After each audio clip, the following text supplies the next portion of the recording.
Hey, what's going on tonight? This is a special Thursday night broadcast here, and we're actually going to be watching the State of the Union address tonight. Give commentary as it comes along. It's going to be an interesting show here because President Biden's going to be talking about post-COVID economic successes. He's going to rally around how the stock market has hit record-breaking all-time highs, and it has. And he's going to talk a lot about the decrease in inflation. And I'm going to be really interested to see how he talks about these things, especially when you take a look at the inflation numbers. Yes, did they go down? Yeah. But did they also count some of the most important things like energy costs, housing, food, fuel? No, those things were taken out of the equation. So let's share the screen here. We'll be watching this here on YouTube, and I want to make sure I got it right. Looks like they're going to be escorting the president now. For those of you guys that are on Facebook, I wonder if you guys have seen like some of the memes going around. Oh, some of the stuff they got there is classic. They made a drinking game out of it. Like if he mentions his son or anything else like that, makes upward. All right, let's see if we can get this theater mode.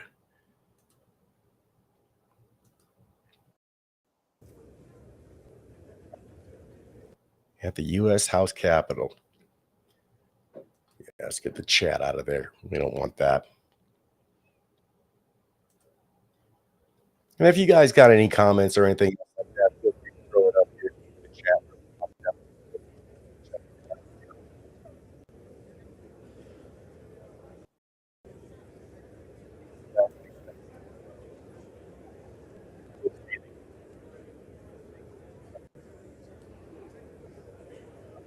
Do you think he's going to bring up, like, once again, how many times actually should you say, is he going to bring up January 6th? I got to think he's going to be bringing up January 6th. He's going to be bringing up, the MAGA movement, those vicious MAGA people. I don't know if you guys had a chance to catch this too. So Nikki Haley, obviously yesterday, she ended up dropping out of the race. And in her concession speech, and I'll give her credit where credit's due. I mean, she finally saw the writing on the wall and dropped out. But she's talking about how President Trump needs to earn her and her supporters' votes. Is that accurate? I don't think so. Oh, I think we may be starting here.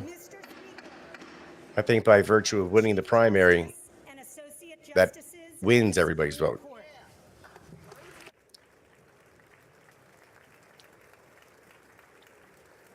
I mean, that what they're introducing the Supreme Court here. Yeah, what happened on Super Tuesday, that just wasn't a sound defeat. That was a straight up ass whooping.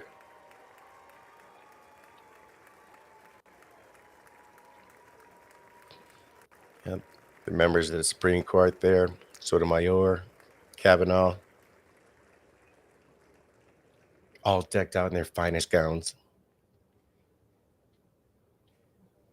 Chief Justice right there. My goodness. What do you guys think about Biden as far as, do you think he makes the whole speech without staring out into the ether? At this point, anytime Biden makes a public appearance and starts speaking, I have to wonder how many drugs do they have this man hopped up on? I mean, he's 81 years old, and I'm not trying to make fun of somebody's age, but my God, at the age of 81. Here we go. All the pomp and circumstance when it comes to government.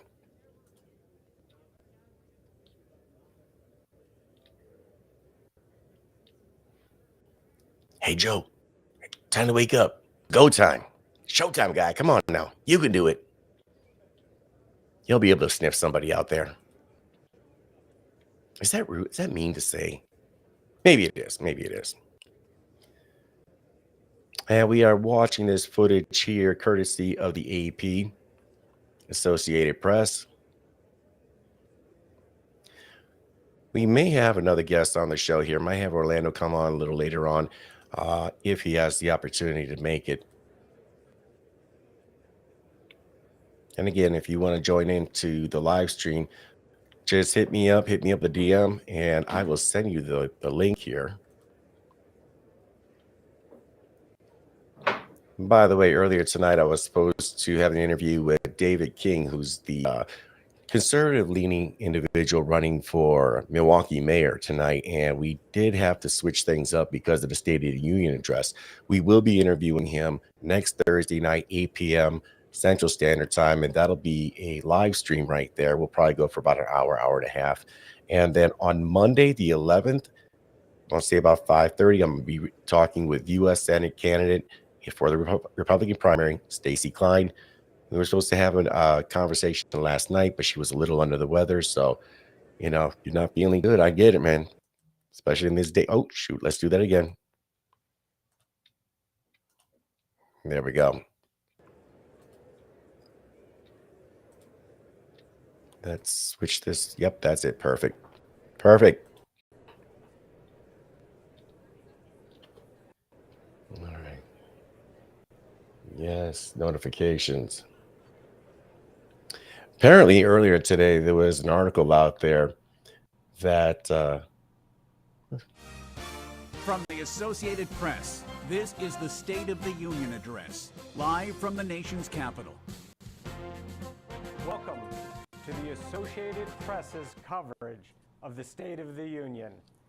It's a dramatic night at the U.S. Capitol. boy, he seems so and lively. Expectations are running pretty high for President Joe Biden's speech.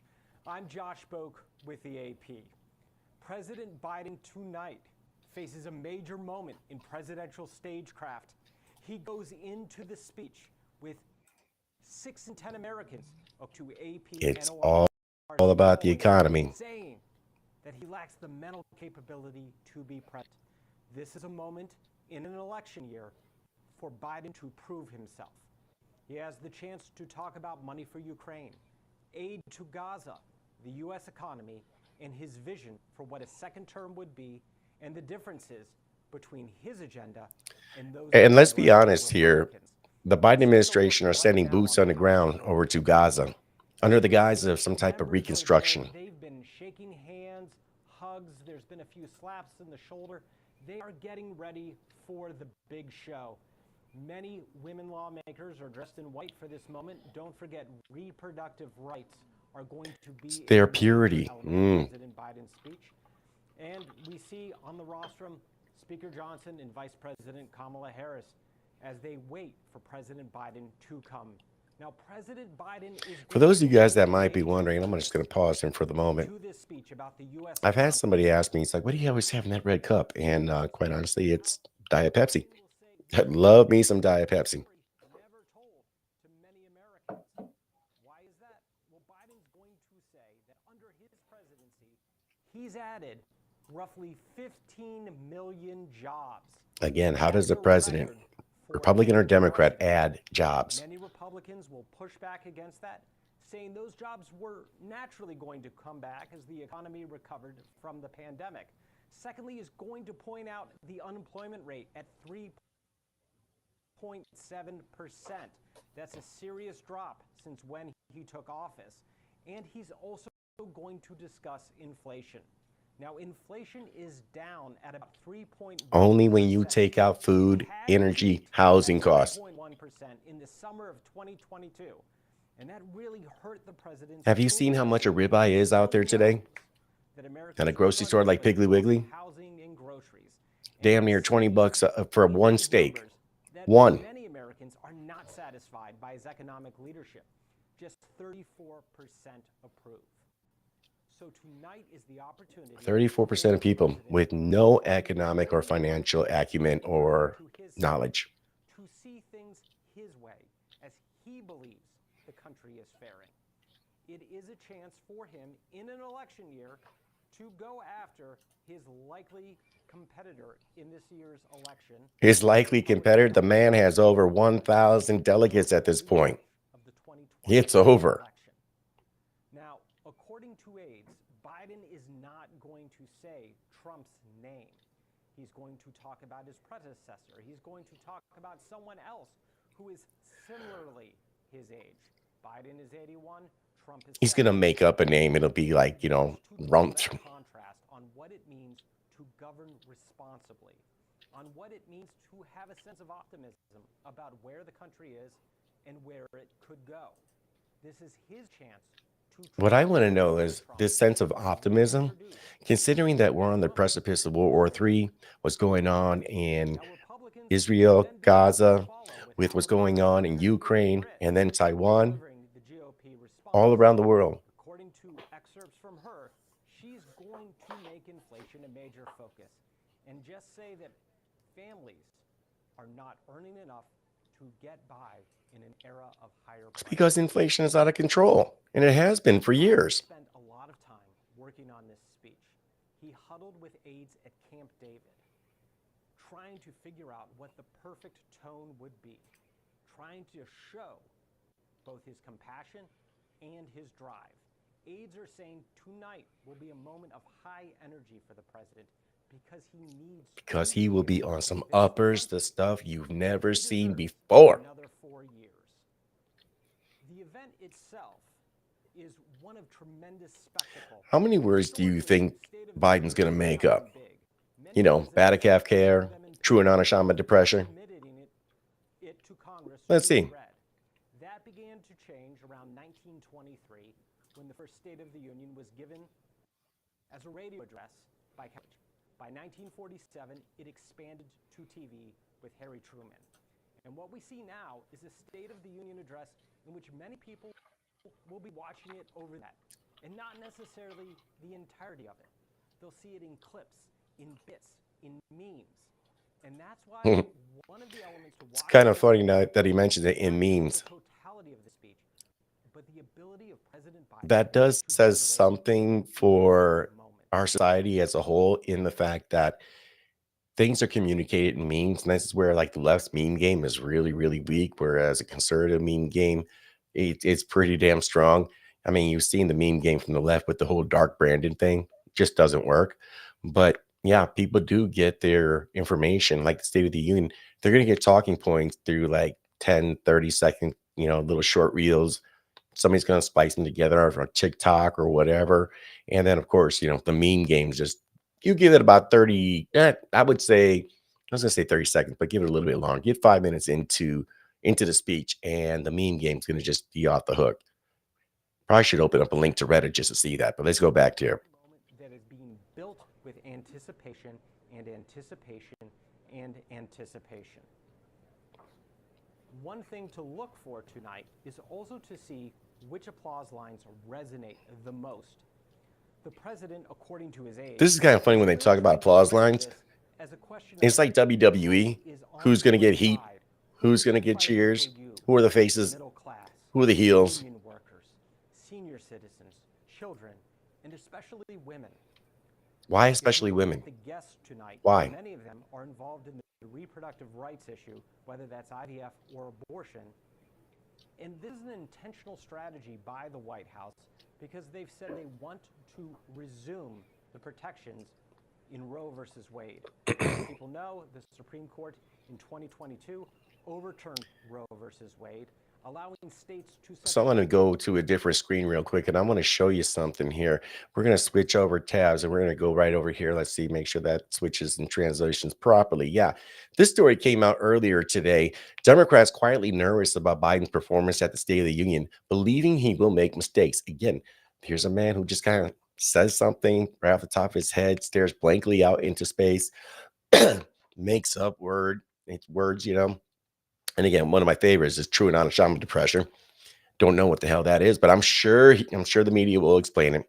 So yeah, Democrats are quietly expressing concerns about President Biden's upcoming State of the Union speech on Thursday night, with others remaining hopeful that the president will use the opportunity to quell worries and attacks over his age. We're all nervous. One House Democrat told Axios, citing concerns about the 81-year-old Biden's ability to speak without blowing things.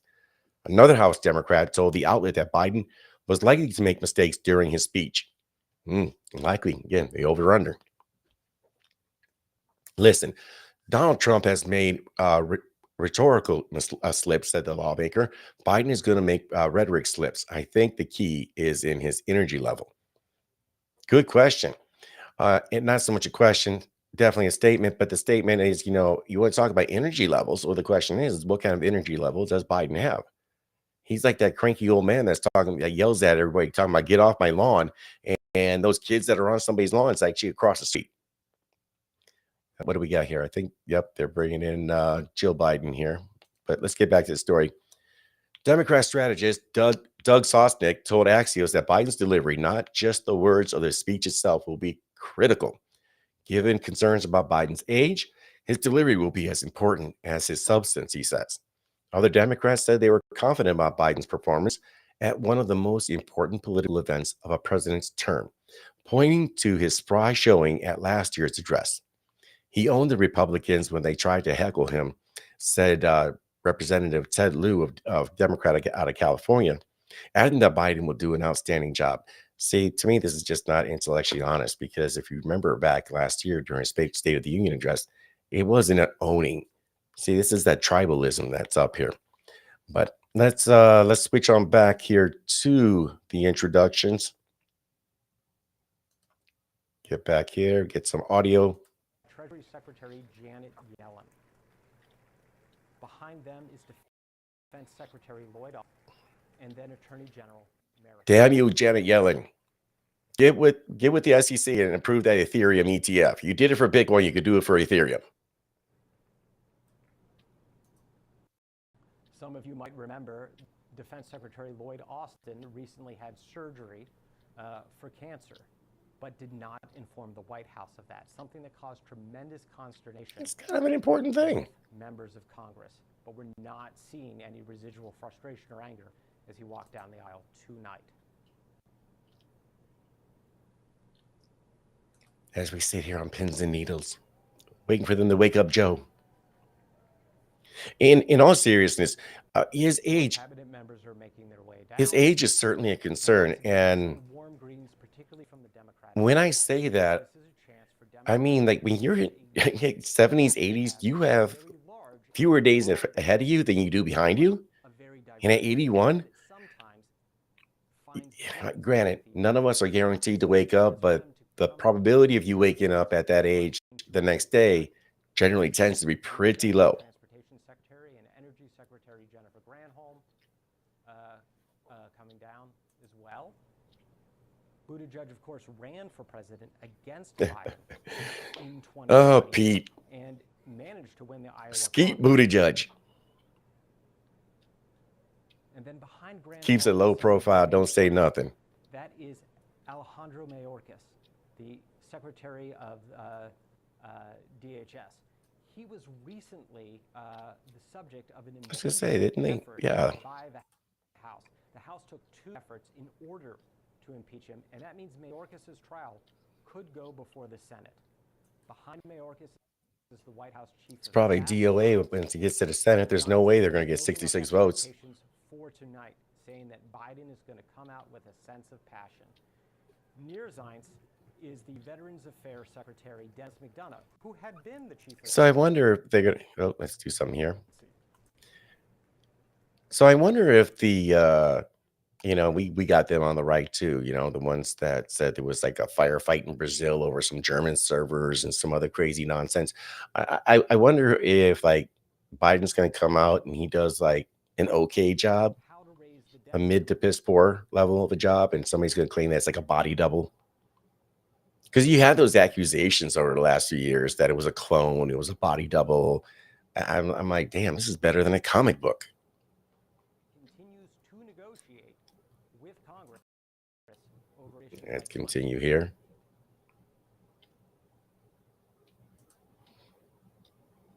Yeah, let's take a look. We're going to pull up a few stories while we're waiting. Several cabinet members to find their seats. This is a slow and gradual process that, as is often the case when the president speaks, is not necessarily running on schedule, because this is almost like a reunion of glad handing. A chance to just say hi and wish each other well. But is it really?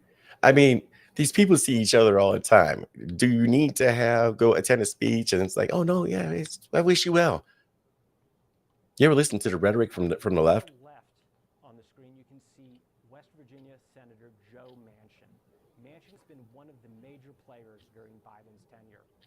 He's not running for re-election because West Virginia has increasingly turned Republican. But it was Manchin who helped put together deals like the Inflation Reduction Act, which allowed for investment in renewable energy. Hell, I want to live like 1,000 years. No, I feel you on that.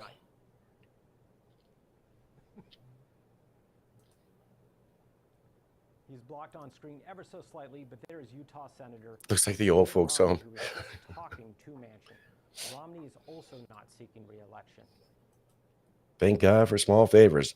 And the fact that so many people are leaving Congress are thought of as being able to work together in a bipartisan sense tells you a lot about. Fair enough. No, I understand. I can dig it. And how challenging it could be for anyone to bring a country this politically polarized together and find the incentives to do so. Members are still speaking and waiting to get to their seats. You know, that's the question right there. How exactly, and I think this is going to be a challenge for Trump just the same.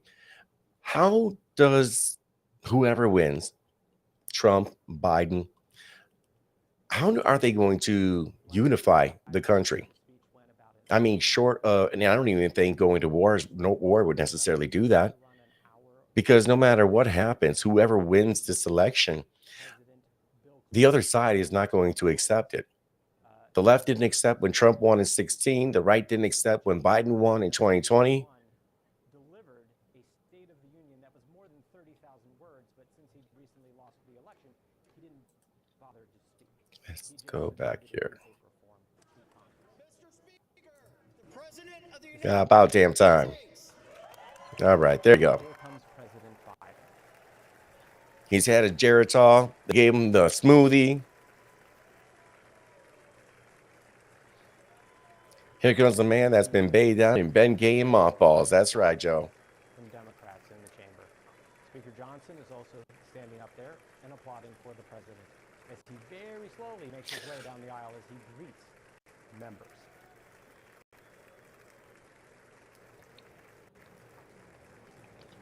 This is a really comfortable space for President Biden. He came to the Senate from Delaware in 1970. Yeah, let's find that bingo card here. Most of his adult life in the U.S. Capitol as a senator for Delaware.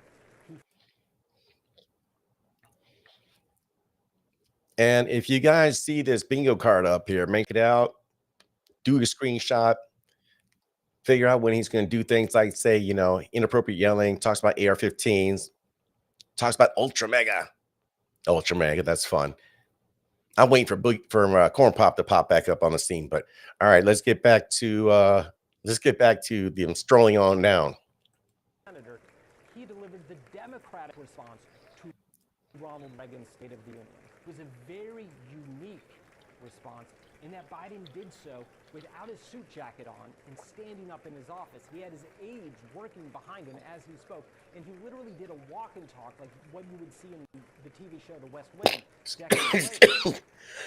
And his big point was very similar to what he might talk about tonight, that he needed an economy with opportunity and fairness for workers. And in doing that, he channeled the Great Depression era President Franklin D. Roosevelt, saying, quote, as they're lollygagging on down, Joe makes a really good point here in the chat. He mentioned Biden had the opportunity to unify early in his presidency, but chose not to. It would have been historic, and it absolutely would have. And I understand a president has to fulfill their campaign promises, but on day one, when he started signing all these executive orders, shutting down, fracking, shutting down the Keystone Pipeline, there were several other things that was going on there at the time. He wasn't, and when he did speak to the American public, he wasn't talking to all Americans. He was only talking to the left. He was not talking to conservatives that feel like their voice isn't heard. He wasn't talking to people trying to mend fences with, the people that supported Trump. As a matter of fact, you can tell this is how bad it's gotten, that they're now, the Biden administration and the DOJ, from the Biden administration, they're going after journalists that had attended the January 6th event. And it's not an insurrection. Was it a riot on some where it happened? Absolutely. but it wasn't an insurrection. An insurrection is what you had on May 29th when they were firebombing the White House. You guys remember that? An insurrection is what we saw in Kenosha, all the other riots across the country when they were over here talking about tear the system down. That was an insurrection. But alas, here we go. Let's see, what did Dave say here? He jumped in front of the parade that Trump was in front of, and Biden took credit for the parade. Absolutely. Somebody said something really stupid the other day, that when it came to the primaries, the only reason why Trump was winning in all the states he was winning in was because Democrat voters were voting for Trump. And when I heard that, I was like, where are you getting that from? No Democrat was going to be voting for Trump. As a matter of fact, if you remember, during the New Hampshire primary, there was that one county had 6 voters on them. They all vote Democrat. And they voted for Nikki Haley in the Republican presidential primary. And when asked by the reporter, it came down to Biden and Haley, who would you vote for? The guy didn't even hesitate. Did not even blink before he said Biden. And who are the Democrats voting for? Or who were they? I mean, come on, let's face it. She won DC. She won DC. She won Vermont. That should tell you a lot right there, especially DC. It would have been awesome, too, because if this thing kept going on, could you imagine the ads that would have been out there talking about Haley winning DC? The realm of swamp creatures. Oh, man. The script writes itself. Joe Biden looks like he's all surprised, like he found it. Yep. I thought he found a kid. Thought he found a kid. Or an ice cream cone. What's going on, Brother Mike? How you doing? Good to see you here tonight. Happy birthday to you. Brother Mike Myers just hit the big 7-0, 7 decades on this planet. Make sure you check out his podcast. It's Radio Hope. I think he's still on. Well, he's not on Spreaker anymore. Mike can put out the link. It is. Well, the man, look how slow he's moving. Somebody gave him a phone so that he can do a selfie. Like, this is a lot of like, he's shuffling too. He's not even walking. He's shuffling. I hope that they kind of rush him along, because those stimulants that he's on, I believe that there's like a time frame on that. Or maybe he's shooting for like the fastest State of the Union address. Like, it just might be 5-10 minutes. Actually be kind of good. 5-10 minutes of the State of the Union, and that's it. Call it a day. Let's see. All right, we're gonna hear what nonsense they're saying now. Biden, of course, during his Oh, brother down there getting dapped up. Look at you. period, the chairs of the Senate Show me some love. which gets to deal with the confirmation process for nominations to the Supreme Court. Now he's talking to his military advisors.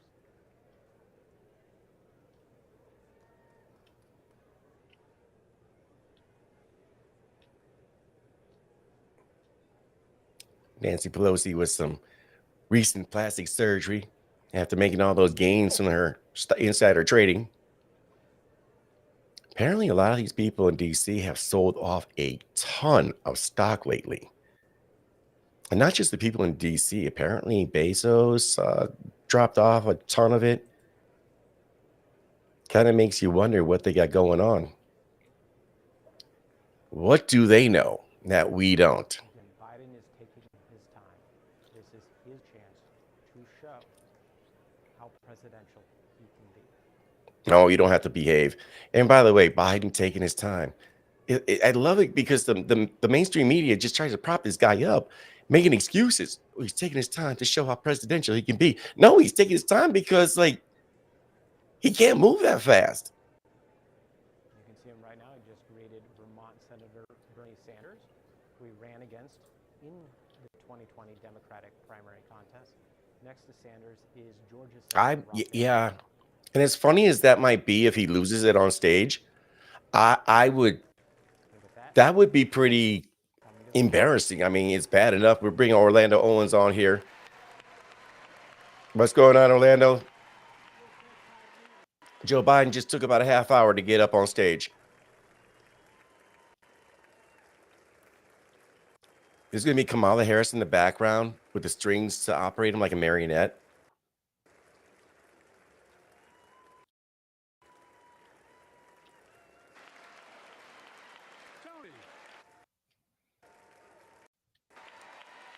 Where's Corn Pop?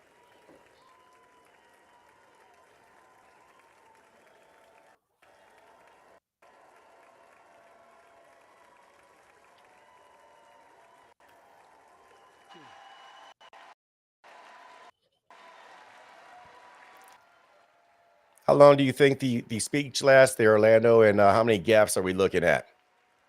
A lot.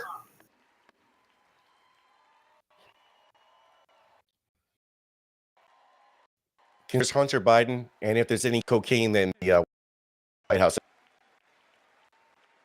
these are to be asked. Smart, I go now. Yeah. Nursing home. Mr. Speaker, Madam Vice President, members of Congress, my fellow Americans. In January 1941, Franklin Roosevelt came to this chamber to speak to the nation, and he said, "I address you at a moment unprecedented in the history of the Union. Hitler was on the march. War was raging in Europe. President Roosevelt's purpose was to wake up Congress and alert the American people that this was no ordinary time. Freedom and democracy were under assault in the world. Is that word democracy? Tonight, I come to this same chamber to address the nation. Now, it's we who face an unprecedented moment in the history of the Union. And yes, my purpose tonight is to wake up the Congress and alert the American people that this is no ordinary moment either. Not since President Lincoln and the Civil War have freedom and democracy been under assault at home as they are today. What makes our moment rare is that freedom and democracy are under attack both at home and overseas. Democracy should be under attack. We are not a democracy. We're a constitutional republic. Putin of Russia is on the march, invading Ukraine and sowing chaos throughout Europe and beyond. If anybody in this room thinks Putin will stop at Ukraine, I assure you he will not. He just wants to get us into like an actual nuclear war. But Ukraine can stop Putin. Ukraine can stop Putin if we stand with Ukraine and provide the weapons that it needs to defend itself. And draw us into a war that we have no business into? I don't think so. That is all. That is all Ukraine is asking. They're not asking for American soldiers. In fact, there are no American soldiers in war in Ukraine, and I'm determined to keep it that way. But now, assistance to Ukraine is being blocked by those who want to walk away from our world leadership. It wasn't long ago when a Republican president named Ronald Reagan thundered, "Mr. Gorbachev, tear down this wall." Different time, different situation. We at least had the assurance of mutually assured destruction. A former Republican president tells Putin, quote, "Do whatever the hell you want." That's a quote. Put it in Putin context. actually said that, bowing down to a Russian leader. I think it's outrageous, it's dangerous, and it's unacceptable. What about bowing down to a Ukrainian leader that you have financial ties with? Well, the thing is, there is already boots on the ground in Ukraine. As a founding member of NATO, the military alliance of democratic nations created after World War II to prevent war and keep the peace. And today, we've made NATO stronger than ever. We welcomed Finland to the alliance last year. And just this morning, Sweden officially joined, and their minister is here tonight. We're going to stand up. What about the agreement from the late 80s, early 90s to not have bordering nations with Russia join NATO? What about that? You want to talk about obligations to the world? And they know how to fight. Mr. But do Prime Minister, they? welcome to NATO, the strongest military alliance the world has ever seen. I say this to Congress, we have to stand up to Putin. Send me a bipartisan national security bill. History is literally watching. History is watching. If the United States walks away, it will put Ukraine at risk. Europe is at risk. The free world will be at risk, emboldening others. Hell, America's at risk. To do us harm. We have our own problems here at My home. message to President Putin, who I've known for a long time, is simple. We will not walk away. Just that line alone is enough for me to want to vote for Trump. Just that line alone. Not bow down. And by the way, when did Democrats become war hawks? Will not bow down. But he will fall down. In a literal sense, history is watching. History is watching. Just like history watched 3 years ago on January 6th. Knock another one off your card. Stormed this very Capitol and placed a dagger to the throat of America. Many of you are here on that darkest of days. We all You mean May saw 29th? with our own eyes. The insurrectionists were not patriots. They'd come to stop the peaceful transfer of power, to overturn the will of the people. January 6th lies about the 2020 election and the plots to steal the election posed a gravest threat to U.S. democracy since the Civil War. But they failed. America stood. And we have an administration that has individuals that got wrapped into January 6th, whether they were rioting or not, that are being held without trial in solitary confinement. How is that American? The threat to democracy must be defended. My predecessor and some of you here seek to bury the truth about January 6th. I will not do that. This is the moment to speak the truth and to bury the lies. Here's the simple truth. You can't love your country only when you win. Tell that to all the rioters from 2016 to 2020. How about when you had celebrities talking about wanting to firebomb the White House because they didn't like the fact Trump was going to be in office, and they said that on Inauguration Day? As I've done ever since being elected to office, I ask all of you without regard to party to join together and defend democracy. Remember your oath of office of defending against all threats, foreign and domestic. Respect free and fair elections, restore trust in our institutions, and make clear political violence has absolutely no place in America, zero place. The speech actually began at 8:26 p.m. Central Standard Time, so it took Biden about good 20 minutes to shuffle on down. Hyperbole to suggest history is watching. We're watching. Somebody get a ticker how many times he says history is watching, and what does that even mean? History is watching another assault on freedom. That's 4. The light is Latoya Beasley, a social worker from Birmingham, Alabama. 14 months ago, she and her husband welcomed a baby girl thanks to the miracle of IVF.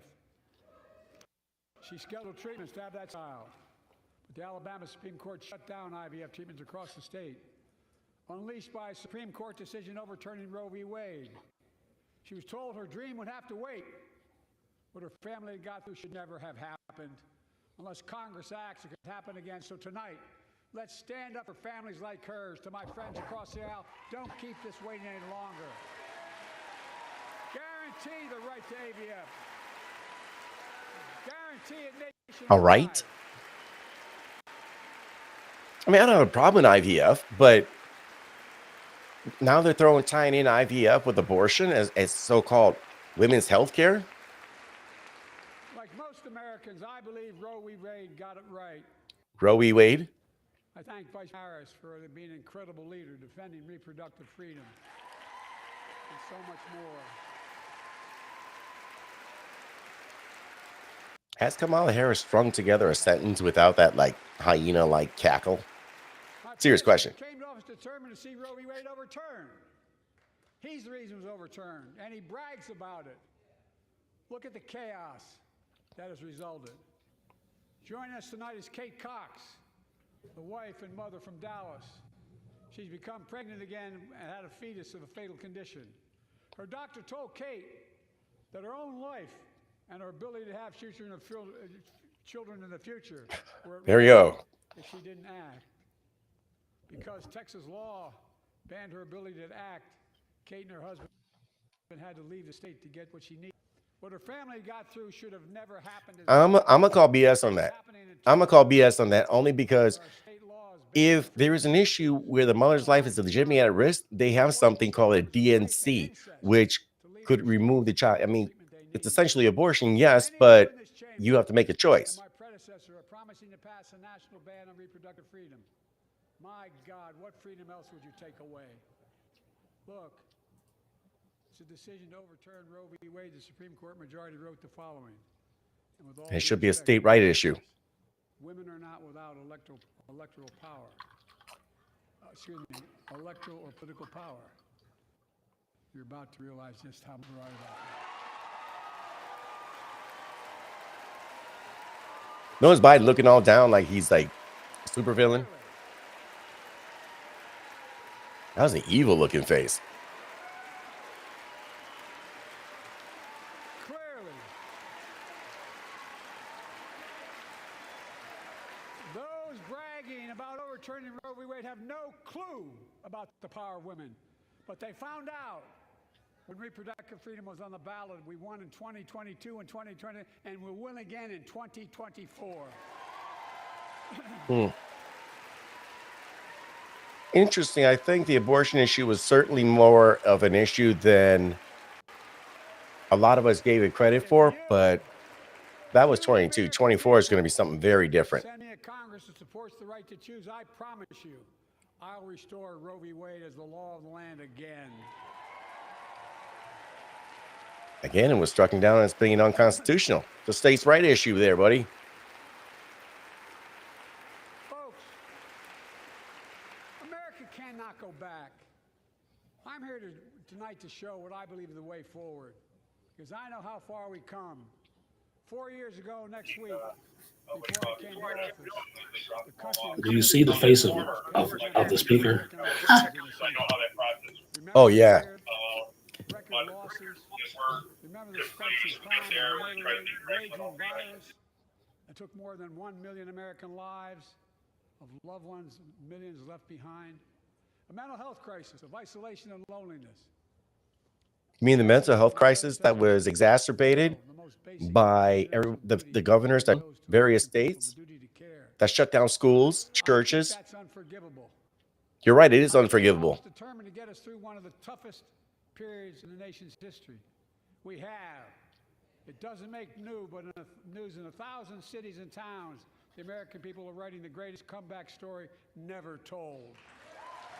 You mean the ones that are struggling to pay bills, the ones that are struggling to get groceries, the ones that can't afford to get a cube of soda because it's damn near $15? Story here.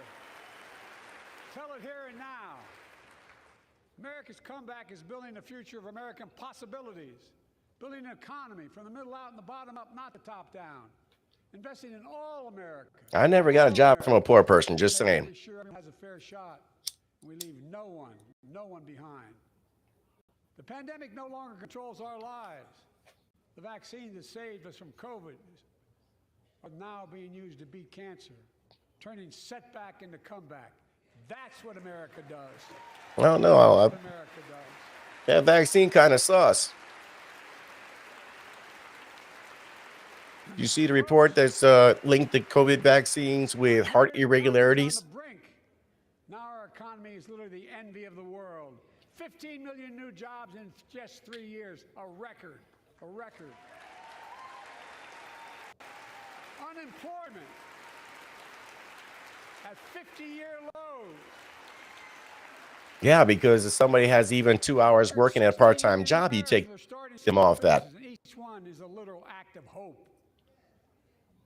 With historic job growth and small business growth for Black and Hispanics and Asian Americans, 800,000 new manufacturing jobs in America and counting. There's a town nearby my place.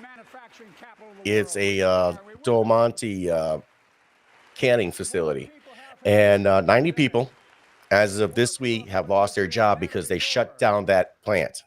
Why? Because they're taking those jobs and they're moving them overseas. Wages keep going up, inflation keeps coming down. Inflation has dropped from 9% to 3%, the lowest in the world, and tending lower.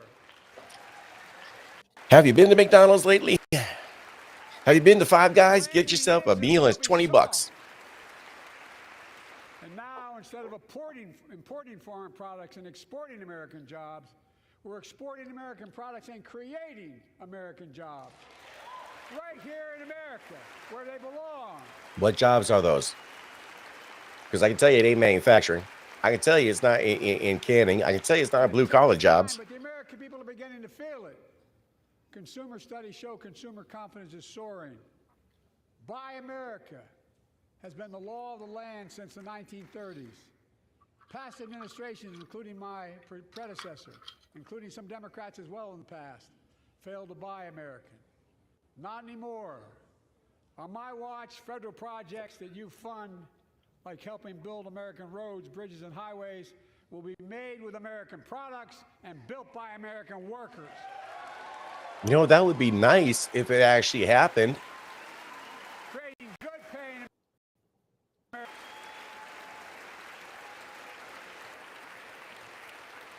And thanks to our CHIPS and Science Act, the United States is investing more in research and development than ever before. During the pandemic, the shortage of semiconductors, chips, that drove up the price of everything from cell phones to automobiles. And by the way, we invented those chips right here in America. Well, instead of having to import them, private companies are now investing billions of dollars. The number one country that makes those semiconductor chips is Taiwan. And Taiwan is under threat right now. $1,000 a year and don't require a college degree.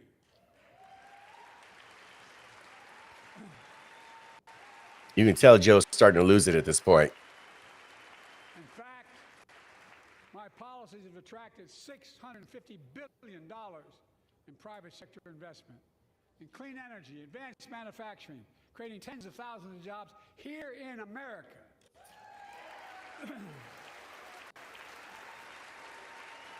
Do you think like one of his handlers is going to come in with that big cane and just pull him off at some point? Our bipartisan infrastructure law, 46,000 new projects have been across your communities. And by the way, I noticed some of you strongly voted against it, or they're cheering on that money coming in. I like it. I'm with you. I'm with you. And if any of you don't want that money in your district, just let me know.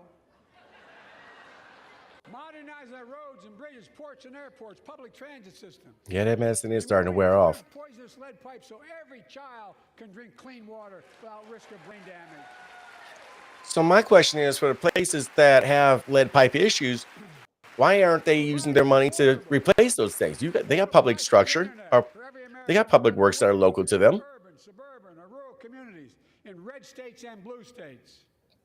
Record investments in tribal communities. Because of my investment in family farms. You mean the family farms are being bought up and dying out? Because I invest in family farms led by my Secretary of Agriculture, who knows more about this than anybody I know. We're better able to stay in the family for those farms and their children and grandchildren won't have to leave home to make a living. It's transformative. The great comeback story is Belvedere, Illinois, home to an auto plant for nearly 60 years. Before I came to office, the plant was on its way to shutting down. Thousands of workers feared for their livelihoods. Hopes fading. Then I was elected to office and we raised the Belvedere repeatedly with auto companies knowing unions would make all the difference. The UAW worked like hell to keep the plant open and get these jobs back, and together we succeeded. Instead of auto factories shutting down, auto factories reopening, a new state-of-the-art battery factories being built to power those cars there at the same. Fun fact, whenever they did any meetings with electric cars or the batteries that run them, they exclude Tesla each and every time. Belvedere, I say, instead of your town being left behind, Say that again? the community is moving forward again. Because instead of watching auto jobs in the future go overseas, 4,000 union jobs with higher wages are building the future in Belvedere right here in America. Why does it have to be union?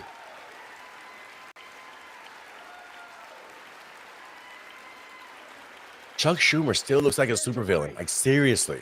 Is UAW President Shawn Fain, a great friend and a great labor leader. Shawn, where are you? Stand up.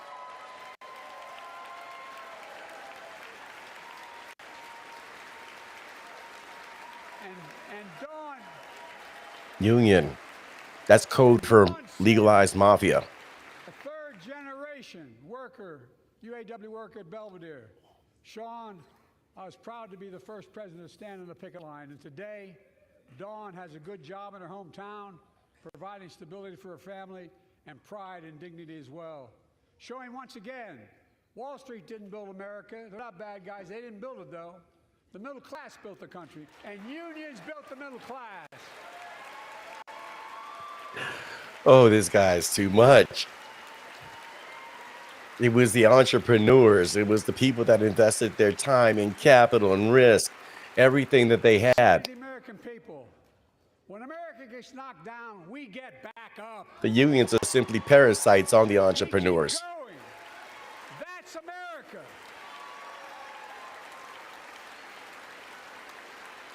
That's you, the American people. It's because of you America's coming back. It's because of you our future is brighter. It's because of you that tonight we can proudly say the state of our union is strong and getting stronger. But is it really?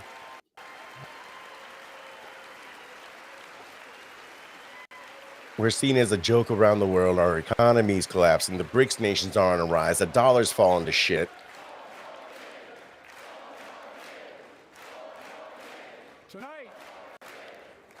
Tonight, I want to talk about the future. They're chanting no more years. That we can build together.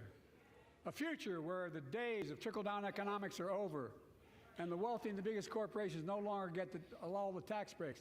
And by the way, I understand corporations. I come from a state that has more corporations invested than every one of your states in the United States combined. And I represented it for 36 years. I'm not anti-corporation, but I grew up in a home where trickle-down economics didn't put much on my dad's kitchen table.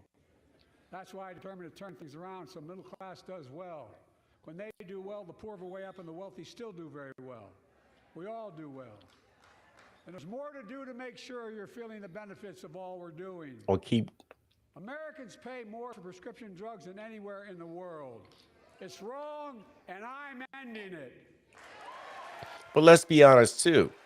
No other country in the world produces drugs like we do. And a lot of those costs come from research and development. So without those costs for R&D, you get no new drugs. Not one of you Republican buddies voted for it. We finally beat Big Pharma. Instead of paying $400 a month or thereabouts for insulin with diabetes, and it only costs $10 to make, they only get paid $35 a month now and still make a healthy profit. And I want to, but what to do next? I want to cap the cost of insulin at $35 a month for every American who needs it. Everyone. It's a very Pollyanna way of thinking of things. Now, I agree, $400 is way too damn much. But to cap it for everyone like that, I think there's a middle ground in there somewhere. Gave Medicare the power to negotiate lower prices on prescription drugs, just like the VA is able to do for veterans. That's not just saving seniors money, it's saving taxpayers money. We cut the federal deficit by $160 billion. Now I got to look at the deficit clock. We'll no longer have to pay those exorbitant prices to Big Pharma.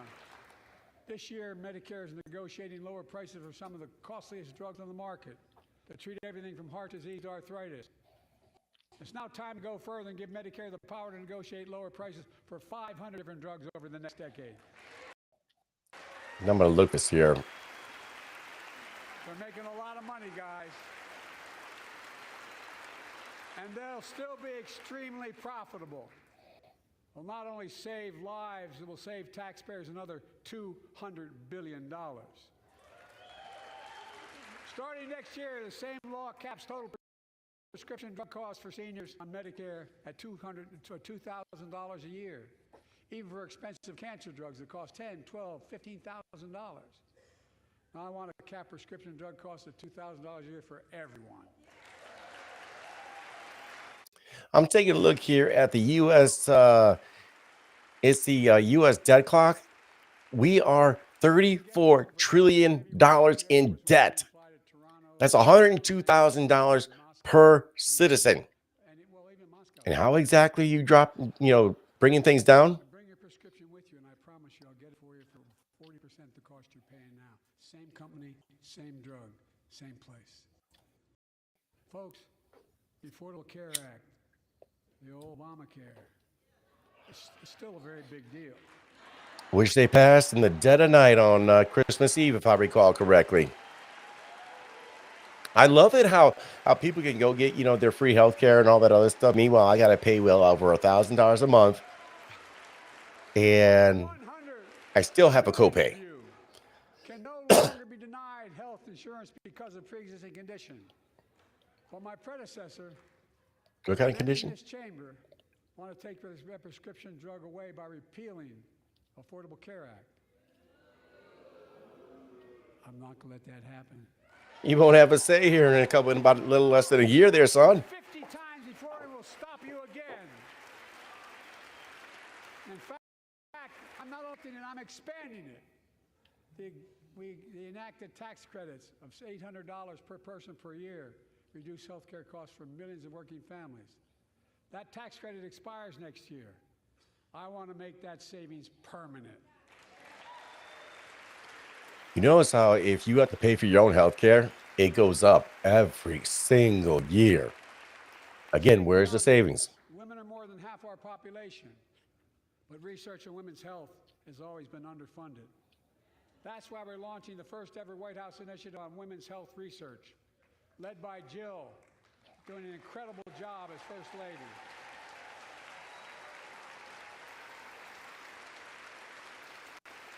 Boy, those stimulants, they're holding up strong. Apparently, the medication ain't wearing off so much now. So pass my plan for $12 billion of women's health research and benefit millions of lives all across America. I know the cost of housing is so important to you. If inflation keeps coming down, mortgage rates will come down as well, and the Fed acknowledges that. But I'm not waiting. I want to provide an annual tax credit that will give Americans $400 a month for the next 2 years as mortgage rates come down, to put toward their mortgages when they buy their first home or trade up for a little more space. Part of the problem with the housing market is people buy way too much more house than they need. Furthermore, the Fed is looking to lower interest rates, and people thought it was going to happen here in March. No, you're probably looking midpoint, late Q2. But when they end up doing that, they're going to be turning on the printing press, further devaluing your dollar. And to make things even more interesting, prices are still going to go up. Try buying a new home today. $100,000 home 5 years ago is now $200,000. Big landlords who use antitrust law, who break antitrust laws by price fixing and driving up rents. If your property tax goes up, your rent goes up. That's how that works. Can get federally financing, which is already helping build a record 1.7 million new housing units nationwide. Now pass and build and renovate 2 million affordable homes and bring those rents down. So y'all going to live in a box on top of each other like animals. It's basically it. Section 8 housing.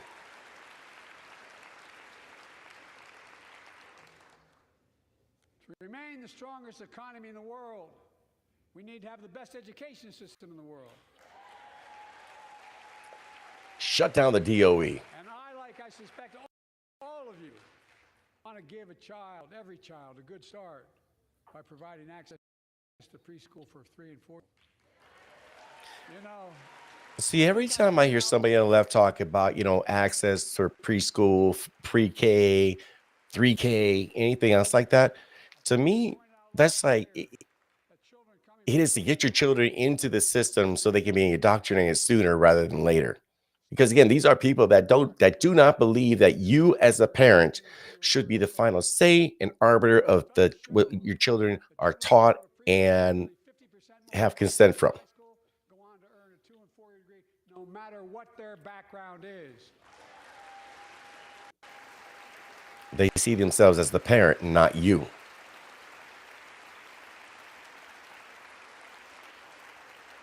I met a year and a half ago with the leaders of the Business Roundtable. They were mad that they were angry, I think, well, they were discussing Stutter it out there, Joe. why I wanted to spend money on education. I pointed out to them as vice president, I met with over I think it was 182 of those folks. Don't hold me to the exact number. And I asked them what they need most, the CEOs. And you've had the same experience on both sides of the aisle. They say better educated workforce, right? So I looked at them and I say, I come from Delaware. DuPont used to be the 8th largest corporation in the world. And every new enterprise they bought, they educated the workforce to that enterprise. But none of you do that anymore. Why are you angry with me providing you the opportunity for the best educated workforce in the world? And they all looked at me and said, I think you're right. I want to expand high-quality tutoring and summer learning to see that every child learns to read by 3rd grade. By 3rd grade, you should be reading by 1st grade. 3rd grade, you should be doing book reports. The problem is they put so much garbage into the education system. So students get hands-on experience and path to good paying jobs, whether or not they go to college. I want to make sure the college is more affordable. Hey, you want to put a cap on something? Put a cap on colleges. Grants to working and middle-class families and increase record investments in HBCUs, a minority institutions, including Hispanic institutions.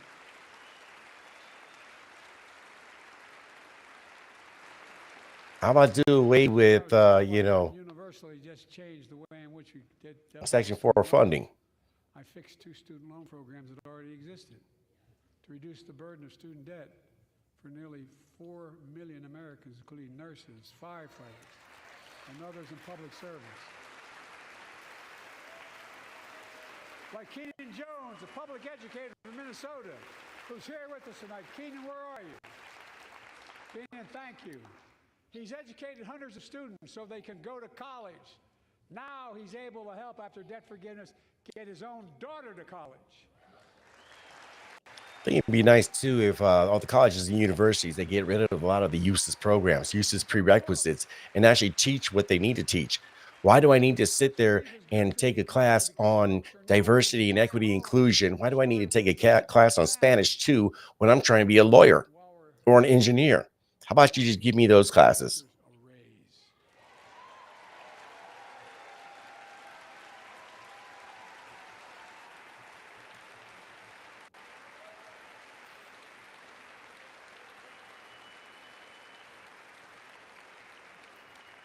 And by the way, the first couple of years, we cut the deficit. Mm, Now, let me speak to the question of fundamental fairness for all Americans. no. Fact check that one. We've already cut the federal deficit. We've already cut the federal deficit over $1 trillion. I signed the bipartisan deal to cut another $1 trillion in the next decade. It's my goal to cut the federal deficit another $3 trillion by making big corporations and very wealthy finally beginning to pay their fair share.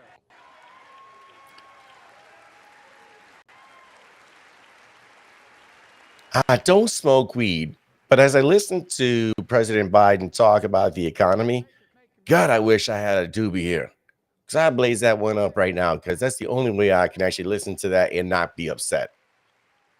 A fair tax code is how we invest things to make this country great.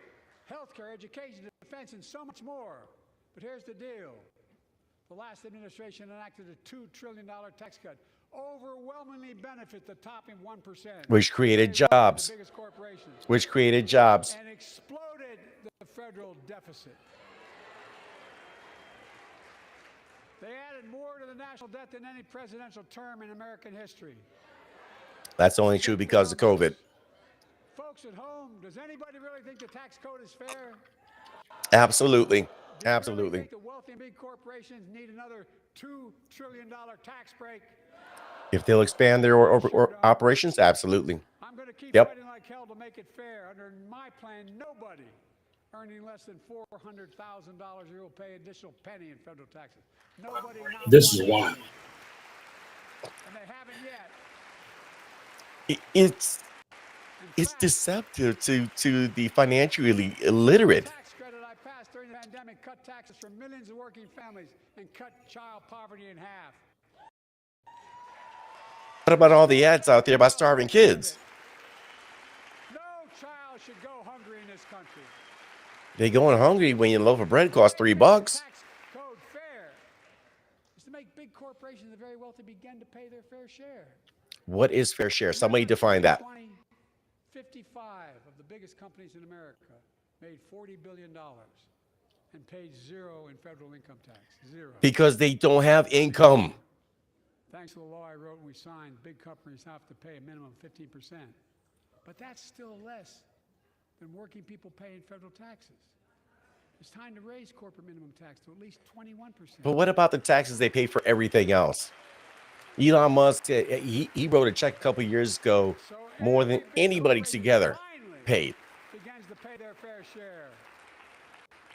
I also want to end tax breaks for big pharma, big oil, private jets, massive executive pay when it's only supposed to be $1 million that could be deducted. They can pay them $20 million if they want, but deduct $1 million. End it now. You know, there are 1,000 billionaires in America. And we should have more. The average federal taxes for those billionaires? No. They're making great sacrifices, 8.2%. That's because billionaires don't give themselves a salary. They don't have an income. No billionaire should pay a lower federal tax rate than a teacher, a sanitation worker, or a nurse. Billionaires don't make money that way. They take out loans against assets. I propose a minimum tax for billionaires at 25%, just 25%. You know what that would raise? I would love to see Robert Kiyosaki just tear this thing apart. That would be awesome. And imagine what that would do for America. It would take billionaires and entrepreneurs to leave the country. Is what it would do. The families can get they need to go to work to help grow the economy. Imagine a future with paid leave, because no one should have to choose between working and taking care of their sick family member. Imagine a future of home care and elder care, and people living with disabilities, so they can stay in their homes and family caregivers can finally get the pay they deserve. Tonight, let's all agree once again to stand up for seniors. Many of my friends. You mean the ones that you didn't kill off during COVID? want to put Social Security on the chopping I said what I said. If anyone here tries to cut Social Security, Medicare, or raise the retirement age, I will stop you. You know, to that, I kind of with him on that, because the idea of raising the age is kind of crazy, but is it even going to be here? Social Security the millionaires and billionaires do. It's not fair. We have two ways to go. Republicans can cut Social Security breaks to the wealthy. That's the proposal. Oh no. You guys don't want another $2 trillion tax cut? I kind of thought that's what your plan was. Yeah, there's Biden being a dick. That's good to hear. You're not going to cut another $2 trillion for the super wealth. That's good to hear. I'll protect and strengthen Social Security and make the wealthy pay their fair share. Again, that word fair share. Hey, Joe, by the way, how many off your board do you got checked off? You were at 6 the last time we talked in your bingo card. Too many corporations raise prices to pad their profits, charging more and more for less and less. That's why we're cracking down on corporations engaged in gouging and deceptive pricing, from food to healthcare to housing. In fact, the snack companies think you won't notice if they change the size of the bag and put a hell of a lot fewer. Oh, there he is with his shrinkflation speech. That's been going on for years. No, I'm not joking. It's called shrinkflation. Pass Bobby Casey's bill and stop this. So government is going to dictate how much you put in, how much you charge. That's basically what he's talking about. You probably all saw that commercial on Snickers bars. You get charged the same amount, and you got about, I don't know, 10% fewer Snickers in it. Look, I'm also getting rid of junk fees. Those hidden fees. Joe, you just went up to 8. You just went up to 8 junk fees. My administration announced we're cutting credit card late fees from $32 to $8.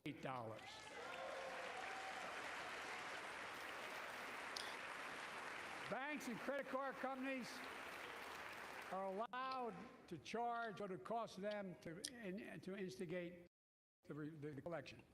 It's more a hell of a lot like $8 and 30-some dollars. They don't like it. There's going to come a point where a lot of your big banks, that's why they're swallowing up all the little ones, because they can't survive and compete. But the big banks are at a certain point are going to leave the U.S. And for those of us that are still here in America, we're going to have to find a way to bank overseas. Banks are so mad, it's $20 billion in profit. I'm not stopping there. My administration has proposed rules to make cable, travel, utilities, and online ticket sellers tell you the total price up front, so there are no surprises. It matters. It matters for the Swifties out in the crowd. I get you. I feel you. What is this? $3,000 for a ticket. My team began serious negotiation with a bipartisan group of senators. The result was a bipartisan bill with the toughest set of border security reforms we've ever seen. Oh, does anybody believe that? Think so? Oh, you don't like that bill, huh? $119 billion, I think it was. A good bill? I'll be darned. And about 25 billion of it goes to American security. The rest of it goes to Ukraine and Gaza. 100 more immigration judges help tackle the backload of 2 million cases, 4,300 more asylum officers, and new policies so they can resolve cases in 6 months instead of 6 years now. How about track down to 320,000 illegals you see all over the country? How about that? What are you against? How about shut down the border so the illegals are not coming here at a rate of 5,000 to 10,000 a day? To significantly increase the ability to screen and stop vehicles smuggling fentanyl into America. That's killing thousands of children. How about stop the human traffickers that are sex trafficking kids? And bring order to the border. They've also given me and any new president new emergency authority to temporarily shut down the border when the number of migrants at the border is overwhelming. The Border Patrol Union has endorsed this bill. The Federal Chamber of Commerce is, yeah. You're saying low. Look at the facts. I know. You know, the fact checker's going to have a field day on this tomorrow.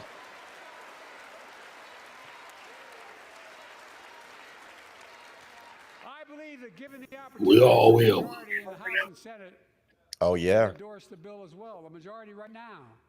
But unfortunately, politics has derailed this bill so far. I'm told my predecessor called members of Congress and the Senate to demand they block the bill. He feels political win. He viewed it as a political win for me and a political loser for him. It's not about him. It's not about me. I'd be a winner, not really. Yes, an outburst. There we go. Watch him pick something up and throw it at her. Lincoln Riley, an innocent young woman who was killed by an illegal. That's right. But how many of thousands? At least he said illegal. By illegals? To her parents, I say, my heart goes out to you, having lost children myself. I understand. But look, if we change the dynamic at the border, people pay these smugglers $8,000 to get across the border because they know if they get by, if they get by and let into the country, it's 6 to 8 years before they have a hearing. And it's worth taking the chance of the $8,000. But if it's only 6 weeks, the idea is it's highly unlikely that people will pay that money and come all that way, knowing that they'll be able to be kicked out. 6 weeks. Folks, I would respectfully suggest my Republican friends owe it to the American people, get this bill done. We need to act now. The problem is that if this guy wasn't here in the country illegally, Lincoln Riley would be alive today.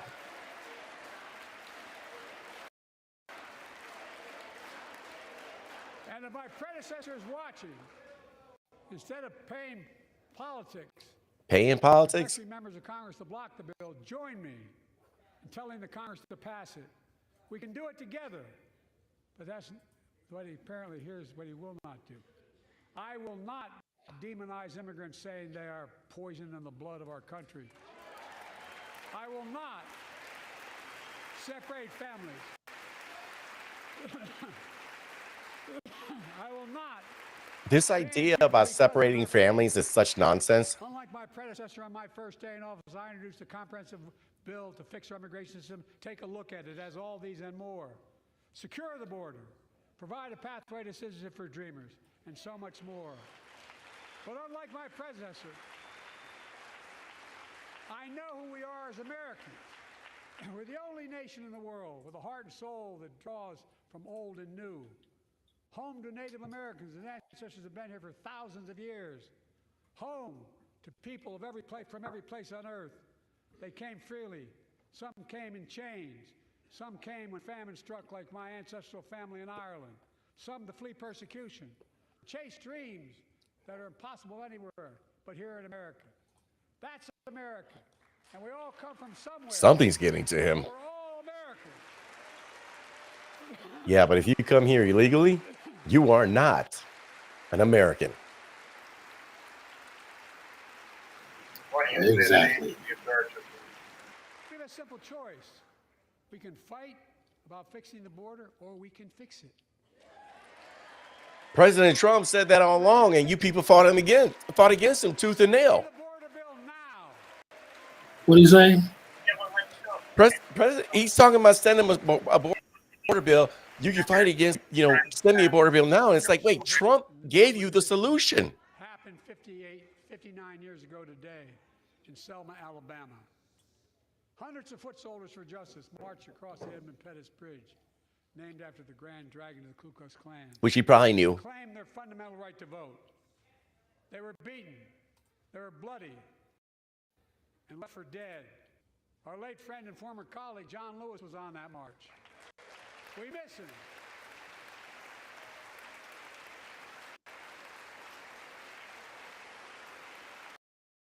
Yeah, you're right, Joe. You're right. He was there. Joining us tonight are other marchers, both in the gallery and on the floor, including Betty Mae Fikes, known as the voice of Selma, the daughter of gospel singers and preachers. She sang songs of prayer and protest on that bloody Sunday to help shake the nation's conscience. 5 months later, the Voting Rights Act passed and was signed into law. Yeah, but don't talk about how the Democrats put in, reading tests and all kinds of other stuff down there, right? Don't bring that up. Don't bring that up.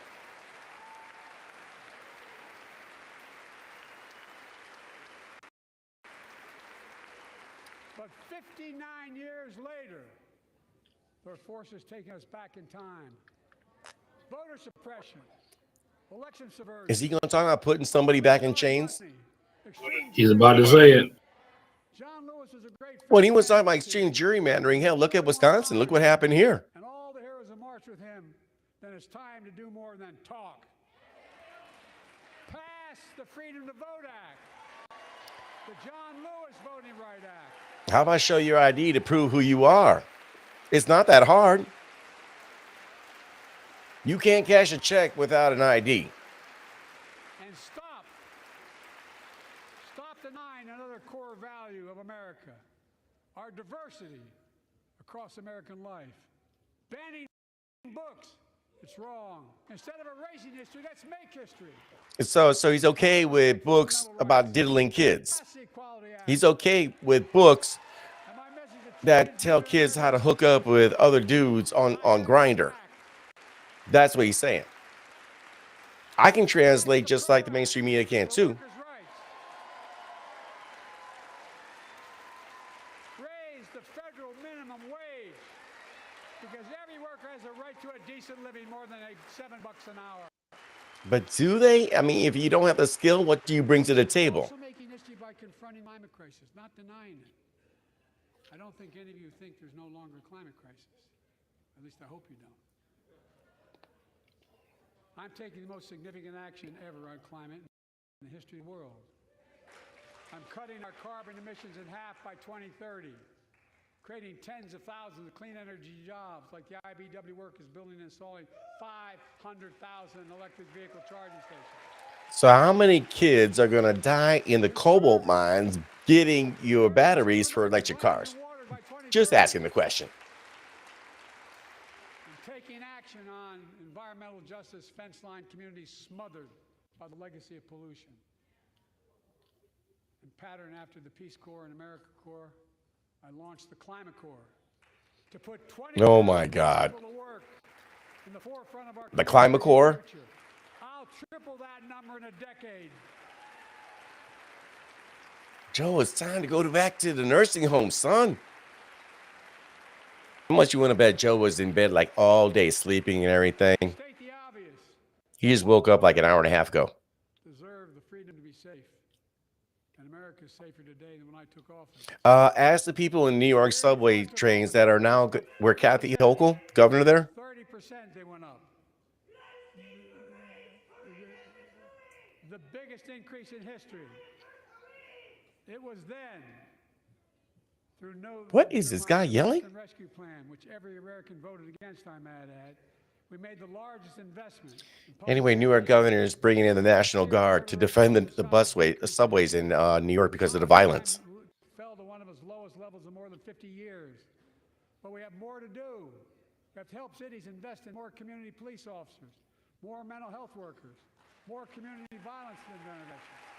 Give communities the tool to crack down on gun crime, retail crime, and carjacking. Keep building trust as I've been doing by taking executive action on police reform and calling for it to be the law of the land. Directing my cabinet to review the federal classification of marijuana and expunging thousands of convictions for the mere possession, because no one should be jailed for simply using or have it on their record. How about taking marijuana off of the Schedule 1 and then have that conversation state by state? I'm ramping up the federal enforcement of the Violence Against Women Act that I proudly wrote when I was a senator, so we can finally end the scourge against women in America. What about when a woman is beating on a man or abusing a man mentally or abusing a man sexually? How about that? Is that going to be included in that? With us tonight is Jasmine, whose 9-year-old sister Jackie was murdered. Most likely no. No, probably won't. School in Uvalde, Texas. Very soon after that happened, I went to Uvalde for a couple of days. We spent hours and hours with each of the families. We heard their message, so everyone in this room, in this chamber, could hear the same message. The constant refrain, and I was there for hours meeting with every family. They said, do something. Do something. Somehow I don't think they did. Do something by establishing the first ever Office of Gun Violence Prevention in the White House, that the Vice President is leading the charge. Thank you for doing it. Meanwhile,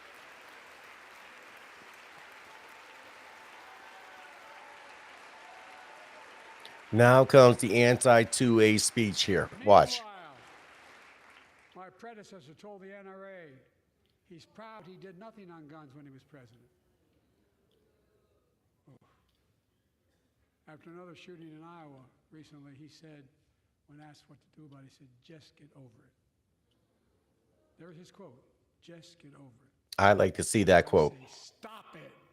Stop Stop it, stop it, stop it. Notice how these mass shooters generally tend to be leftists. They generally tend to be from the LGBTQIA community. They generally tend to be individuals that have mental health issues. That's where you need to look. In nearly 30 years because of this Congress. We now must beat the NRA again. I'm demanding a ban on assault weapons and high-capacity magazines. What is high capacity? What is an assault weapon? Yes, universal background checks. There's already background checks. None of this. None of this. I taught the Second Amendment for 12 years. And none of what he's saying would make a difference. Second Amendment or vilifies Criminals are going to get weapons one way or another. You know, as we manage challenges at home, we're also managing crises abroad, including in the Middle East.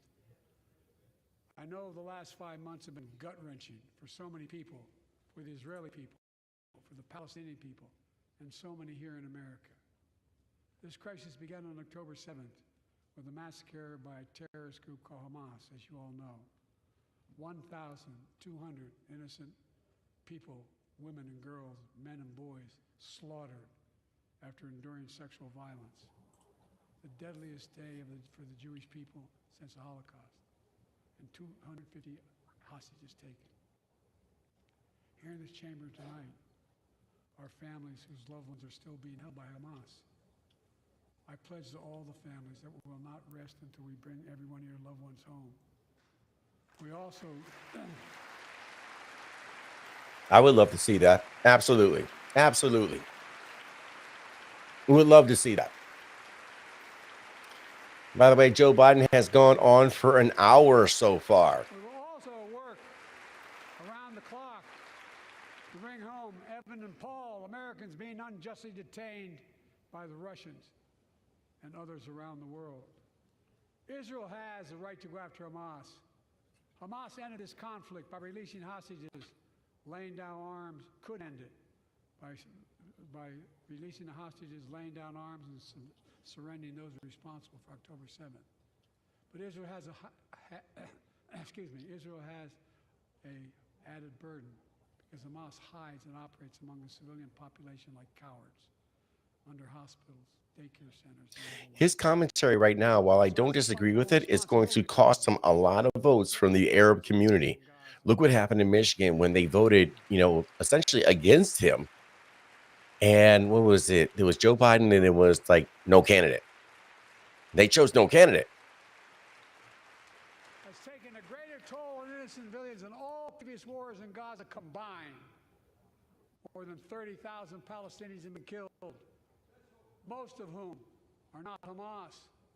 Thousands and thousands of innocents, women and children, girls and boys, also orphaned. Nearly 2 million more Palestinians under bombardment or displacement. Homes destroyed, neighbors. But whose fault is that? Families without food, water, medicine. It's heartbreaking. I've been working nonstop to establish an immediate ceasefire that will last for 6 to get all the prisoners released, all the hostages released. To get the hostages home. Shout out to my guy right here, Jim Erdman. Those of you guys here, make sure you check him out. It's a good man right there. Something more enduring. The United States has been leading international efforts to get more humanitarian assistance to Gaza.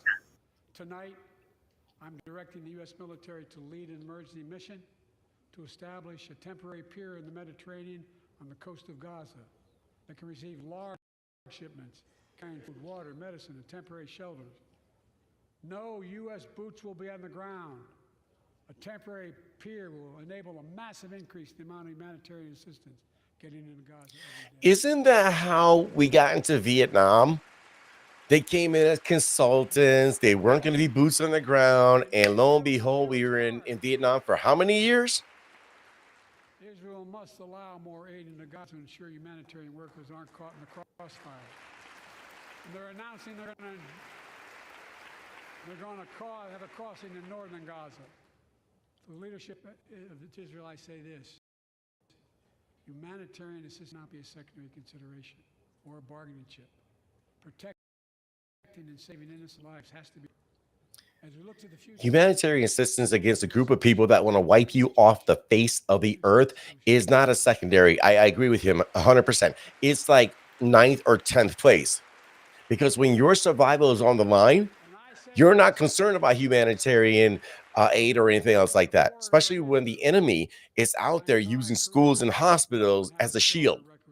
I challenge any of you here.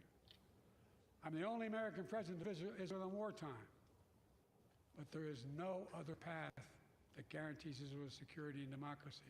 There is no other path that guarantees Palestinians can live in peace with peace and dignity. There's no other path that guarantees peace between and all of its neighbors, including Saudi Arabia, with whom I'm talking. Creating stability in the Middle East and containing the threat posed by Iran. That's why I built a coalition of more than a dozen countries to defend international shipping and freedom of navigation in the Red Sea. I've ordered strikes to degrade Houthi capability and defend U.S. forces in the region. As Commander-in-Chief, I will not hesitate to direct further measures to protect our people and our military personnel. Oh, you did a bang-up job of that in Afghanistan. Good job there, Slow Joe. Good job. For years, I've heard many of my Republican and Democratic friends say that China is on the rise and America's falling behind. You can thank your boss. They've got it backwards. I've been saying it for over 4 years, even when I wasn't president. America's rising. We have the best economy in the world. And since I've come to office, our GDP is up, our trade deficit with China is down to the lowest point in over a decade. And we're standing up against China's unfair economic practices. We're standing up for peace and stability across the Taiwan Straits.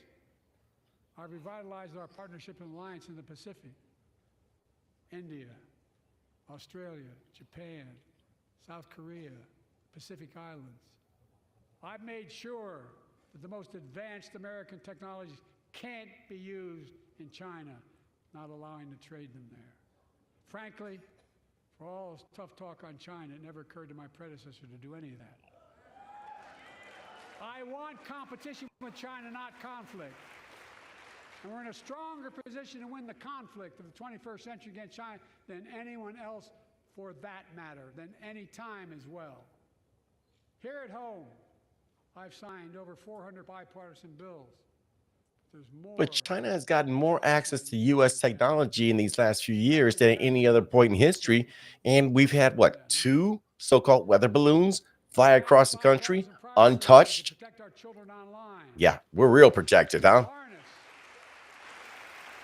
Harness the promise of AI to protect us from peril.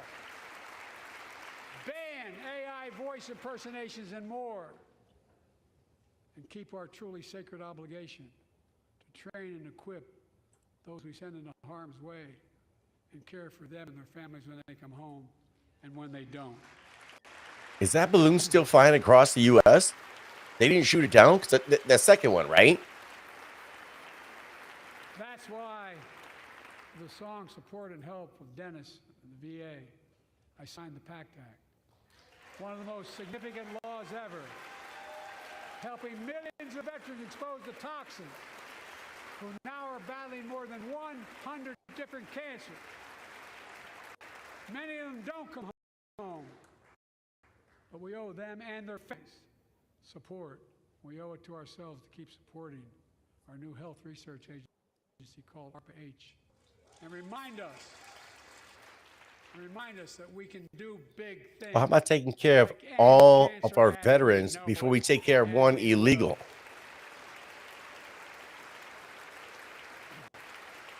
Yeah, it's funny. There's no addressing this here about how China's buying up all the farmland or anything else like that, or Bill Gates doing the same thing.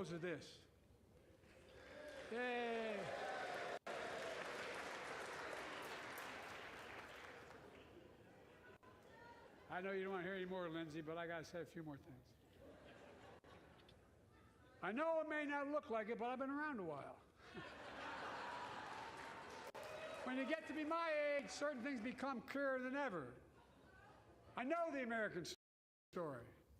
Again, I've seen the contest between competing forces in the battle for the soul of our nation. Between those who want to pull America back to the past. He's about to wrap up.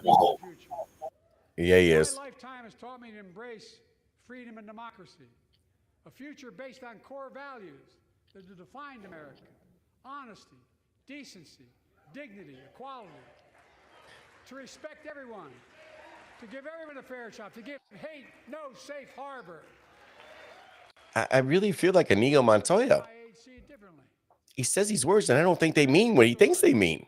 Of resentment, revenge, and retribution. That's not me. I was born in mid-World War II. America stood for the freedom of the world. I grew up in Scranton, Pennsylvania, and Claymont, Delaware, among working-class people who built this country.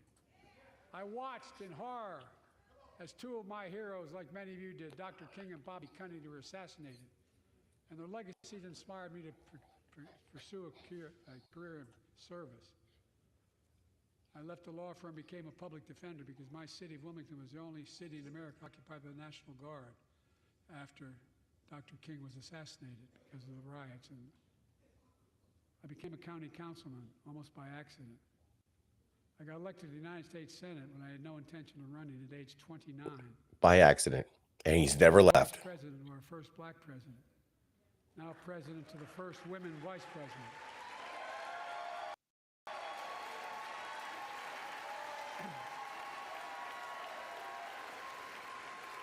You know, again, ideological politics.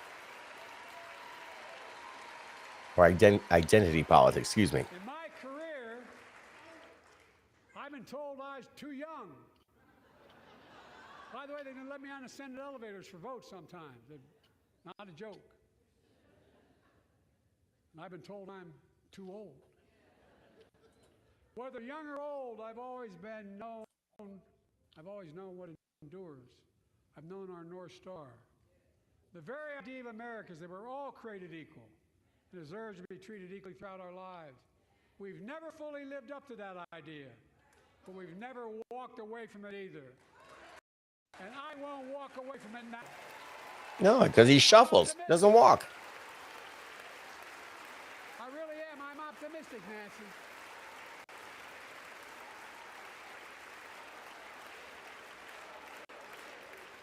My fellow Americans, the issue facing our nation isn't how old we are, it's how old are our ideas.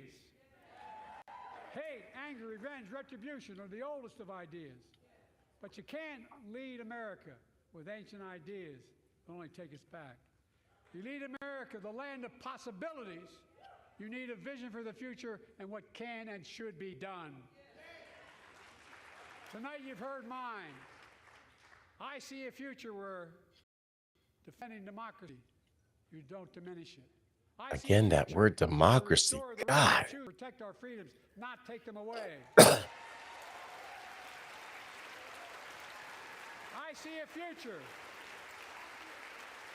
where the middle class finally has a fair shot and the wealthy have to pay their fair share in taxes. I see a future where we save the planet from the climate crisis and our country from gun violence. Above all, I see a future for all Americans. I see a country for all Americans. And I will always be president for all Americans because I believe in America.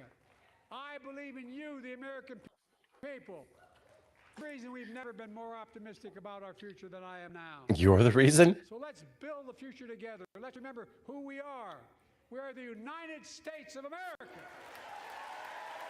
And there is nothing beyond our capacity when we act together. God bless you all, and may God protect our troops. Thank you, thank you, thank you. All right, that was President Joe Biden giving what we hope is his final state address. I'm not sure he's going to take another half hour to shuffle on out here. Are you going to see the rebuttal? Say that again. Are you going to do the rebuttal? No, I think we're going to skip on the rebuttal. I think we can do enough commentary on our own here for probably the next, 15, 30 minutes. But, yeah. So he glitched out a few times, but he didn't get too wild. What did you think? A bunch of mess. A bunch of mess. Tell me more. I mean, just these. I don't. Okay, let me say this then. I guess it was the same as having people in the gallery. That's no protocol, but it's this revisionist history of the facts, Mm-hmm. the economy, the guys. It says it's remarkable how we can be living in like parallel worlds, but living in the same world. Yeah. It's bizarre. It's Biden's world, but it's like one of these ain't real. I'm like, well, wait a minute, man. How are you saying this stuff? No, I think you're absolutely correct. We are all occupying the same physical space, but we are living two parallel worlds. You have one world that thinks that, there's this gender gap in pay, that, we're all going out, the extreme right. You have another world that says, you know what? Well, there is a gender gap because if women aren't working as much or they take larger gaps, then they don't have the compounding of raises and everything else or job hopping.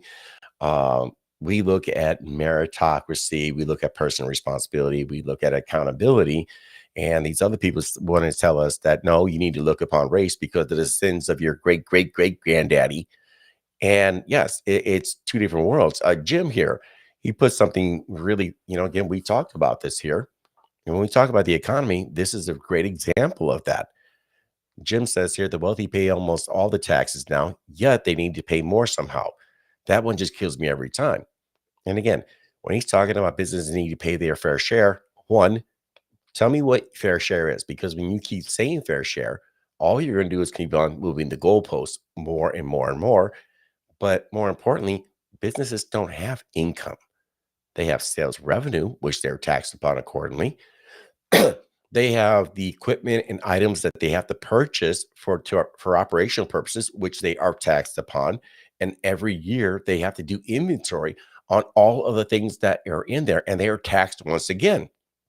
So, granted, when you look at things like capital gains tax over a long period of time, plus a year, yes, that's less than, say, what I pay for income tax. But that's a whole different structure of taxing versus what my taxation looks like or yours. I just thought it was utter garbage, bro. I mean, it's Democrat catnip. All the You need to buzz coin time. you need to coin that Democrat catnip. It was just you know it was remarkable. Like, Mhm. what do you mean the war? What are you talking about? IVF. Where are you getting these things from? Where are you getting this stuff from, man? And Well, I thought that was go ahead, sorry. I'm just saying, like, how are we seeing so different the same picture? That's all I can say. Mhm. Well, I thought it was interesting that now all of a sudden Roe v. Wade has to deal with IVF. And it It has was no, like, and wait, IVF isn't that artificial insemination? artificial in vitro fertilization. Yeah. What is that? When does this Well, become? When does this become? Go ahead. I'm sorry. no. That's the question. When has that become a thing? And it's You not. know, It's just one more thing we talk about. It's like somebody trying to take what? Man, stop it. well, and okay, so he gave that example of the young lady who she ended up having, the poor thing, she was pregnant and the baby was somehow malformed and maybe the baby was dying inside and could lead to some kind of toxicity. All right, fine. But doctors, OBGYN, they have a procedure. I mean, and it's, yes, is it very much an abortion essentially? Yes. But if it's a difference between saving, you can't save that child that is in utero. So they're going to do everything they can to save the life of the mother in that case. And they call it a DNC. And I don't remember exactly what that is, but as far as what the DNC stands for, but that's vastly different than some chick going out, 304, raw dogging life, and she's scraping out her uterus for like the sixth time this year. Very different. I kind of want to hear the rebuttal, but I get a rebuttal later because Yeah. I've never seen this lady speak before. But I don't think there's nothing she can say there's nothing she can say that can prepare her for what we just heard. Right. Just, he made fun of his own age, and it's just I don't know. Well, and I'll give his doctors credit because boy, they got the stems right on him, where he gaffed up a couple of times, but no, he was aware enough. I mean, well, I guess as much as the stems will let you be aware, enough to read. I'm just blown away, man. I'm reading some of the Twitter feeds and this. Like you said, I hope this is the last one. Trump will be on tomorrow. Everybody, like you said, going to be dissecting this thing even tonight. Well, I think it's going to be fun watching how this is going to break down. As everybody dissects this, what are the talking heads from the left going to say? What are the ones from the right going to say? And I'm going to be fascinated just to kind of see the juxtaposition and send me a bill and I'll sign it. Send me a bill. Well, you notice now he's talking border security. And that was another big point there too, because with all the talk about border security, where was that talk when we have if you look at that bill that was passed, it would allow up to, I think it was 10,000 illegals a day. And then afterwards, after you hit a particular number, they just arbitrarily decide when an individual is allowed to come in. No hearing, no nothing, just right the spot. Looks like I got a little bit of a delay going on here. Go ahead again. No, it looks like I got a bit of a delay going on here. Yeah, I was like, go ahead again because I can hear your words, but yeah. But go ahead. No, again, this is a remarkable speech, not in the good sense of remarkable. Yeah, it's a lot of revisionist issue. They're trying to relitigate, trying to create a new women's issue, a new education issue, a new foreign policy position, a new American safety net program, immigration. Just send me a bill. Did he say anything about the young lady who got brutally killed by? Did he actually say her name? He did, and he was holding up a little pendant, and it was interesting because, yeah, and that's when he actually used the word illegal, and he used it a few times. And I'm just waiting for this to happen tomorrow because they're going to eviscerate him for using the word illegal, because apparently the new buzzword right now is to call them undocumented citizens. Undocumented citizens. That's what they are. How can you be an undocumented citizen? Well, the left like to try to make up new words as they go along. As you can expect, Twitter is going crazy right now.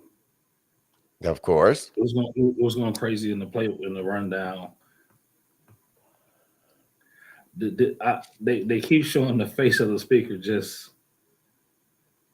Oh, Speaker Johnson there. He doesn't have a good poker face. We got Lori Korn on here. She mentioned that heard they should be called the newcomers. And I've heard that too. You should be called newcomers. And it's like, yeah, that's great. You're a newcomer, but you're here illegally and you committed a crime to be here. I don't see how you can mince words on this. Unbelievable, man. Okay, let's just get back to work now because that's over.